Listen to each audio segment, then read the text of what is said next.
Inindabo TV tubagezaho inkuru n'amakuru anyuranye n'imyidagaduro tuba twacukumbuye. Icyo usabwa ni ugukanda kuri subscribe kugira ngo tugiterekaho inkuru zacu uhite uzibona ako kanya.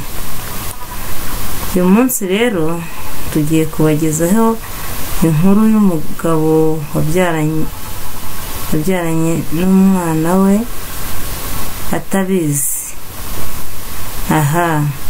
Bagabo mubyara abana hanze mukabihakana bagakura mutabazi. Iyi nkuru mugiye kumva ibabera isomo kandi murarye muri menge. Nitwa Bingwa Anastase. Byatangiye ubwo nari umusirikare muri Exfare nkorera Kibungo muri 90. Naje gukundana n'umukobwa twamenyaniye nawe waje kubw'akazi. Naje kumutera inda ariko igihe ngeze mu mezi 7 nza kujya ku rugamba mu Mutara, igihugu cyari cyatewe n'inkotanyi. Hagati aho ariko kubera intambara yari ikomeye ntabwo nashoboye kugaruka kumureba. Ubwo yaje kubyara antumaho ko yabyaye umwana w'umukobwa. Urugamba rwaje gukomera kurushaho, tuza gutsindwa muri 1994 turahunga tujya mu gihugu cya Kongo cyitwaga Zaire. Icyo gihe ubuhungiro nabubayemo imyaka 20 yose, ngaruka mu Rwanda. Hanyuma komisiyo yaje demobilisation yaje kumfasha gusubira mu ishuri, kurangiza amashuri nari naracikishije njya mu gisirikare muri 90. Kuko nari ngeze mu mwaka wa 5 w'amashuri yisumbuye, naje gukomeza amashuri yisumbuye ndarangiza nkomeza muri kaminuza. Nza kumenyanira n'umwana w'umukobwa witwa Sugi Everine. Ubwo twarakundanye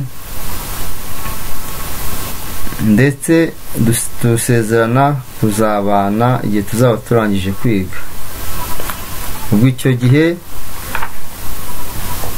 nigaga mu mwaka wa 4, we yiga mu mwaka wa 3. Ariko ubwo nawe yari mu mwaka ubanziriza wa nyuma. Hagati aho ubwo nawe urabyumva, igihe namushakiraga cyose twararyamanaga nk'umuntu twari tumaze kubyumva kimwe.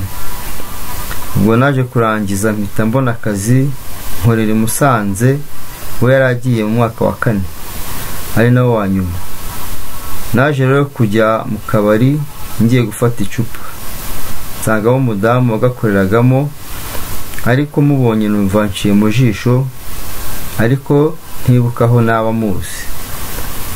Hagati aho wa mukobwa twabyaranye ndetse n'umwana yabyaye twayarukanaga mutera inda, nta nandi makuru yabo nari nzi, nari nanamwibagiwe. Kubera ko nakomeje kujya nza kuhanywera kandi nari mfite amafaranga icyo gihe, twaje kujya dupanga bijya naho turyamana kuko nta mugabo yari afite. Hanyuma rero twaje kuzaganira byimbitse ngamije kumenya aho naba nari muzi, kuko nkuko nabibabwiye nkimubona bwa mbere yaranciye mu jisho. Yaje kumbwira ko nta mugabo yigeze ashaka, ko ariko yabyaye umwana umwe w'umukobwa yabyaranye n'umusirikare muri 90. Akaba atazi niba abaho cyangwa yarapfuye, ndetse atakibuka n'isura ye. Namaje ntise uwo musirikare yitwaga ndi? Ati izina ryo ndabyibuka, yitwaga Bingwa. Nahise nikanga, arabibona ariko ndiyumanganya, ndikomeza kugira ngo mbanze menye amakuru y'umwana wanjye. Ntise uwo mwana mwabyaranye abahe ko ntamubona hano? Arambwira ngo yiga kaminuza, ubu agiye kurangiza. Ariko sinahise mwibwira. hagati aho yagiye kwakira abakiriya bari baje bamugana, nsigara kuri kontwari aho nari nicaye ndi kunywa inzoga. Hashize akanya nagiye mbona Sugi Eveline fiance wanjye yinjiye aho, kuko sinakekaga ko ahazi. Ubwo yaraje mu karuhuko karabita detente muri kaminuza, twarahoberanye cyane n'isaha nahi. Ataha niho iwacu, niho mu rugo mbana mama. Ahubwo wowe wahageze ute? Nahise ngo igihumure, ubwo nyina aza yiruka, ariko ndahaguruka nishyiramo akanyabugabo. Ni taburete inyereye ndagwa. Nyina ahise amubaza ati se uyu muntu uramuzi, muraziranye? Aramusubiza ati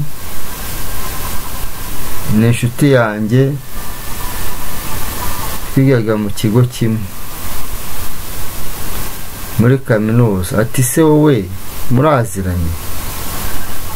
Ubwo nahise nsohoka babwira ko navunitse, numva ntameze neza, ndataha.